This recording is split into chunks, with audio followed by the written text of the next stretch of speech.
ನಮಸ್ತೆ ಫ್ರೆಂಡ್ಸ್, ಸವಿ ಕಿಚನ್ಗೆ ಸ್ವಾಗತ. ಇವತ್ತಿನ ರೆಸಿಪಿ ಜಿಂಜರ್ ಚಿಕನ್. ಶುಂಠಿ ಚಿಕನ್ ಆದ್ದರಿಂದ ಇಲ್ಲಿ ಶುಂಠಿ ಬಳಕೆ ಜಾಸ್ತಿ ಮಾಡ್ತಾಯಿದ್ದೀನಿ. 2.5 ಇಂಚಷ್ಟು ಶುಂಠಿ ಆದರೆ 4 ಬೆಳ್ಳುಳ್ಳಿ, 3 ಹಸಿಮೆಣಸಿನ್ಕಾಯಿ ಹಾಕ್ಕೊಂಡು ಸ್ವಲ್ಪ ನೀರು ಹಾಕ್ಬಿಟ್ಟು ನುಣ್ಣಗೆ ರುಬ್ಕೊಳ್ತಾ ಇದ್ದೀನಿ.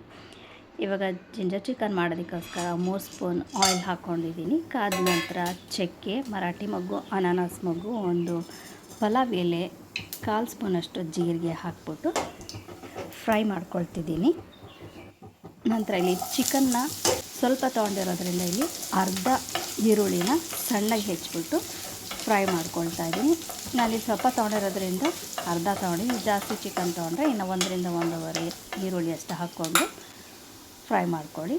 ನಂತರ ಇಲ್ಲಿ ಶುಂಠಿ, ಬೆಳ್ಳುಳ್ಳಿ, ಹಸಿಮೆಣಸಿನ್ಕಾಯಿ ರುಬ್ಕೊಂಡಿದ್ದ ಪೇಸ್ಟನ್ನು ಹಾಕ್ಕೊಂಡಿದ್ದೀನಿ. ಇನ್ನು 20ರಿಂದ 30 ಸೆಕೆಂಡ್ವರೆಗೂ ಚೆನ್ನಾಗಿ ಫ್ರೈ ಮಾಡ್ಕೊಳ್ತಾ ಇದ್ದೀನಿ. ಎಲ್ಲ ಚೆನ್ನಾಗಿ ಫ್ರೈ ಆದ ನಂತರ ಚಿಕನ್ ಹಾಕ್ಕೊಳ್ತಾ ಇದ್ದೀನಿ. ಚಿಕನ್ಗೆ ಬೇಕಿರುವಷ್ಟು ಉಪ್ಪು, 1 ಸ್ಪೂನಷ್ಟು ಕಲ್ಲುಪ್ಪು ಹಾಕ್ಕೊಂಡಿದ್ದೀನಿ. 1/4 ಸ್ಪೂನಷ್ಟು ಅರಿಶಿನ ಹಾಕ್ಕೊಳ್ತಾ ಇದ್ದೀನಿ. ಉಪ್ಪು ಮತ್ತು ಅರಿಶಿನ ಎಲ್ಲ ಚೆನ್ನಾಗಿ ಚಿಕನ್ಗೆ ಹೊಂದ್ಕೊಳ್ಳೋ ಹಾಗೆ ಚೆನ್ನಾಗಿ ಕಲಿಸ್ಕೊಳ್ತಾ ಇದ್ದೀನಿ. 2-3 ನಿಮಿಷ ಚೆನ್ನಾಗಿ ಮಿಕ್ಸ್ ಮಾಡಿದ ನಂತರ ಲಿಡ್ ಮುಚ್ಚಿಬಿಟ್ಟು 10 ನಿಮಿಷದವರೆಗೂ ಚಿಕನ್ನ ಬೇಯಕ್ಕೆ ಇಡ್ತಾ ಇದ್ದೀನಿ. ಮತ್ತು ಅಲ್ಲಲ್ಲೇ ಲಿಡ್ ಓಪನ್ ಮಾಡಿ ನೋಡ್ಕೊಳ್ತಾ ಇರಬೇಕು, ಚೆಕ್ ಮಾಡ್ತಾ ಇರಬೇಕು, ಹಾಗೆ ಮಿಕ್ಸ್ ಮಾಡ್ಕೊಳ್ತಾ ಇರಬೇಕು. ಚಿಕನ್ ಮತ್ತೆ ಬೇಯಬೇಕಾದ್ರಿಂದ ಮತ್ತೆ ಲಿಡ್ ಮುಚ್ಚಿಬಿಟ್ಟು ಇನ್ನು 5 ನಿಮಿಷ ಬೇಯಿಸ್ಕೊಳ್ಬೇಕು. ಅದಕ್ಕೋಸ್ಕರ ಸ್ವಲ್ಪ ಪುದೀನ ಹಾಕ್ಕೊಳ್ತಾ ಇದ್ದೀನಿ. ಪುದೀನ ಹಾಕ್ಬಿಟ್ಟು ಮತ್ತೆ ಲಿಡ್ ಮುಚ್ಚಿ ಇನ್ನೊಂದು 5 ನಿಮಿಷದವರೆಗೂ ಚೆನ್ನಾಗಿ ಬೇಯೋದಕ್ಕೆ ಇಡ್ತಾಯಿದ್ದೀನಿ. ಈಗ 5 ನಿಮಿಷ ಆಗಿದೆ.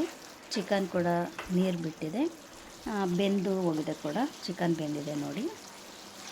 ಇವಾಗ ಈ ಸಮಯದಲ್ಲಿ ಗೋಡಂಬಿ ನೆನೆಸ್ಬಿಟ್ಟು ಸ್ವಲ್ಪ ನೀರು ಹಾಕಿ ರುಬ್ಕೊಂಡಿದ್ದೆ, ಅದು 1/4 ಕಪ್ಪಷ್ಟು ಗೋಡಂಬಿ ಪೇಸ್ಟ್ ಹಾಕ್ಕೊಳ್ತಾ ಇದ್ದೀನಿ. ನಂತರ ಮೊಸರು 1/4 ಕಪ್ಪು. ಮೊಸರು ಬದಲಾಗಿ ಟೊಮೆಟೊ ಕೂಡ ರುಬ್ಬಿ ಹಾಕ್ಕೊಳ್ಬೋದು ಅಥವಾ ಹೆಚ್ಚಿ ಕೂಡ ಹಾಕ್ಕೊಳ್ಬೋದು. ಮೊಸರು ಹಾಕ್ಕೊಂಡ್ರೂ ಕೂಡ ಚೆನ್ನಾಗಿರುತ್ತೆ. ಇವಾಗ ಇದನ್ನೆಲ್ಲ ಚೆನ್ನಾಗಿ ಮಿಕ್ಸ್ ಮಾಡ್ಕೊಳ್ತಾ ಇದ್ದೀನಿ. ಗೋಡಂಬಿ ಎಲ್ಲ ಜಾಸ್ತಿ ಗಟ್ಟಿ ಆಗುತ್ತೆ, ಅದರಿಂದ ಅದಕ್ಕೆ ಬೇಕಿರೋಷ್ಟು ಏನು ಸ್ವಲ್ಪ ನೀರು ಕೂಡ ಹಾಕ್ಕೊಂಡು ಮಿಕ್ಸ್ ಮಾಡ್ಕೊಳ್ಬೋದು. ಇವಾಗ ಚಿಕನ್ ಮತ್ತು ಬೇಯೋದಕ್ಕೋಸ್ಕರ ಲಿಡ್ ಮುಚ್ಚಿಬಿಟ್ಟು ಹಾಕ್ತಾಯಿದ್ದೀನಿ. ಇವಾಗ ಚೆನ್ನಾಗಿ ಕುದಿ ಬಂದಿದೆ.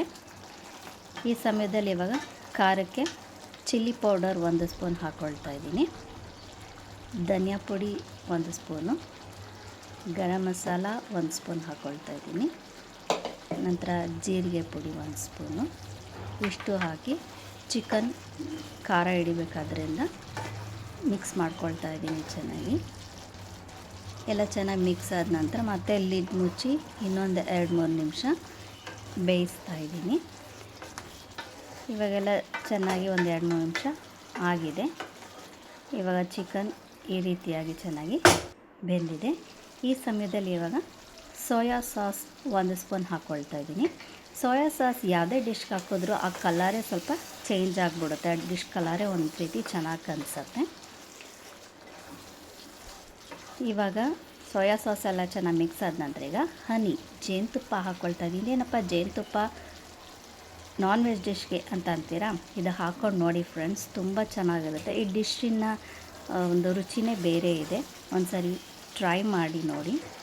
ನಂತರ ಇವಾಗ ಉಪ್ಪು ಖಾರ ನೋಡ್ಕೊಳ್ಳಿ, ಉಪ್ಪು ಬೇಕಿದ್ದರೆ, ಖಾರ ಬೇಕಿದ್ದರೆ ಮತ್ತೆ ಎಕ್ಸ್ಟ್ರಾ ಹಾಕ್ಕೊಳ್ಬೋದು.